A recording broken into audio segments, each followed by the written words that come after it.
Gatot Kunarwo, Mosahari, Wihastuti. Rapat Dewan Pasal 67 Undang-Undang Nomor 23 Daerah dan Wakil Kepala Daerah selanjutnya pada Pasal 69 kepada Kepala Daerah juga mempunyai penyelenggaraan pemerintah daerah kepada Menteri Dalam Negeri melalui Gubernur. 2. Penyelenggaraan urusan pemerintahan yang dilaksanakan oleh pemerintah daerah untuk disampaikan. Dokumen yang wajib diserahkan oleh Bupati kepada DPRD setiap 1 tahun sekali. Fungsinya adalah sebagai check and balance. DPRD punya fungsi pengawasan, yaitu menilai kinerja pemerintah daerah, dalam hal ini adalah Bupati dan juga eksekutif, dalam semua bidang yang telah dikerjakan. Jadi nanti dalam bidang infrastruktur, pendidikan, kesehatan, kemudian keagamaan, kewartawanan juga, ya kan, kehumasan, kominfo, lingkungan hidup, dan semua bidang itu dijelaskan di dalam, ya kita cocokkan mulai dari program, kemudian kegiatan, kemudian juga sasarannya. Jadi kan Bupati punya sasaran setahun bangun jalan misalkan 100 km, targetnya termasuk realisasi anggaran.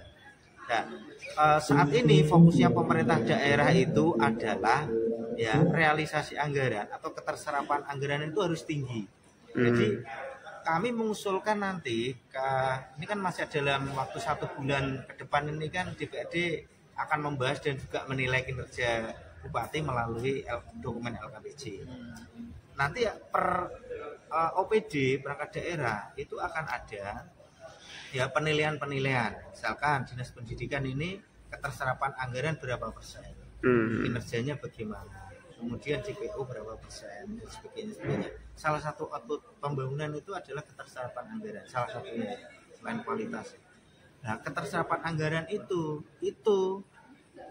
kami minta menjadi jasa Bupati untuk menilai kinerja OPD. Jadi OPD yang berkinerja rendah, jadi mulai kepala OPD-nya, kemudian kabitnya, sekretarisnya, sampai mungkin kasihnya, sampai dengan PNS maupun staf yang ada di situ, itu seharusnya untuk TPP-nya jangan diberikan secara penuh. Ya, jangan diberikan secara penuh. Tapi bagi yang OPD yang memenuhi target itu harus, bahkan melebihi target, itu harus diberikan reward, yaitu tambahan. Saya sudah belajar dari 2 kabupaten di Provinsi Jawa Timur, yaitu di Sidoarjo dan juga di tempat yang lain, ya. Saya baru belajar dua titik. Jadi tiap OPD itu gajinya bisa berbeda-beda. Misalkan bapak-bapak kita yang ada di DPUPR itu bisa nanti gajinya beda dengan yang di Dinas Pendidikan, bisa beda dengan yang di lingkungan hidup, dan itu selisihnya agak banyak. Kalau di Blora mungkin kan selisihnya sedikit karena tipenya mungkin tipe OPD ini A, tipe OPD ini B, mungkin selisihnya kan sedikit. Tapi kalau di Sidoarjo itu Mas, itu selisihnya banyak, sehingga cara cepet-cepetan kerja itu dia melayani rakyat, ya, indeks kepuasan publiknya itu tinggi. Itu salah satunya adalah ukurannya adalah kinerja keterserapan anggaran. Bisa saja bahkan selisihnya bisa sampai 2 juta per orang. Terkait ini apa Pak, dari apa yang sudah disampaikan Bupati ini dari DPRD, apakah ada sedikit kritis atau seperti kalau apa? Kalau secara makro saya pikir masih normatif sesuai apa yang menjadi visi misi, ya. Pertama karena titik beratnya kan di pembangunan, khususnya infrastruktur jalan. Jadi titik beratnya kan di tahun kemarin kita bisa membangun pakai dana 307 miliar untuk infrastruktur, ya, jalan, jembatan, seperti air dan sebagainya. Sedangkan di tahun 2023 ini sangat minim, mungkin nggak ada sampai 100 miliar untuk pembangunan infrastruktur. Jadi jumlahnya akan kelihatan sepertiganya.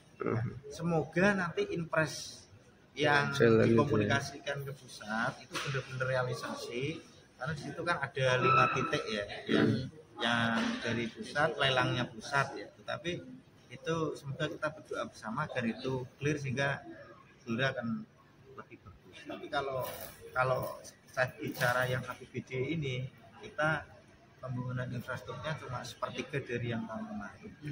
DKP ini seperti tahun sebelumnya. Yang mana? Antisipasi anggaran. Oh ya, ya kita upayakan. Ada beberapa yang sudah kita lelang yang besar-besar. Untuk ruas jalan seperti Gagan sampai Todaran kan sudah dilaksanakan. Karena tahun ini dari sisi anggaran kita tidak sebesar tahun kemarin. Anggaran kemarin infrastruktur aja hampir berapa ratus ya, 300 lebih, sekarang paling sekitar 50-an. Jadi dari sisi kita optimis, pengalaman kemarin kita sudah bisa capai, tentunya tahun ini insya Allah kita capai. Jadi sekarang dalam proses perencanaan semua, targetnya awal April maksimal sudah bisa kita launching. Oke.